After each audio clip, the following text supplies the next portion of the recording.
When Jesus was baptized, the Bible said the heavens were open, and God said, "This is my beloved Son, in whom I am well pleased."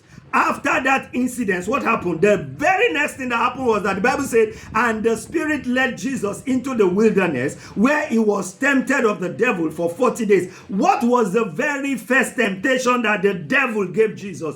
If you are the Son of God.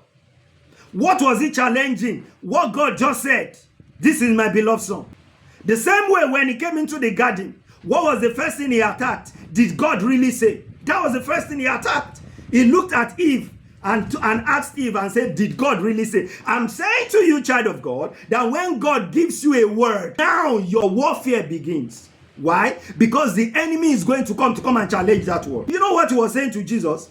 If you are the Son of God, peradventure, because you see, I do not believe, I do not accept that you are the Son of God. It is not true that you are, because if you are the Son of God, you will not be going hungry. If indeed you are a child of God, oh yeah, solve this hunger problem. And Jesus said, it is written, man shall not live by bread alone, but by every word that proceed. There is a proceeding word that is supposed to sustain you. The proceeding word of God is what is supposed to sustain you, but the enemy will want to truncate that process. When the proceeding word of God comes to you, and God tells you you are healed, and God tells you I have given you that home, and God tells you I have given you that contract, and God tells you I have given you that job, and God tells you that your health is intact, the next thing the enemy is going to do is that the enemy is going to come and say, really, did God really say it? Are you sure? That's one of the reasons why I say the moment you receive a word, your warfare begins.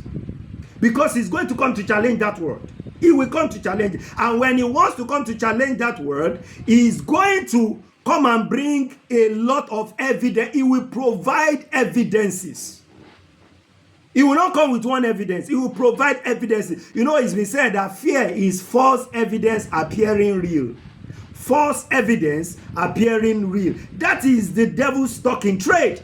He will come with all of those overwhelming evidences, and every one of those physical evidences are going to be pointing in a contrary direction to the word that you have received.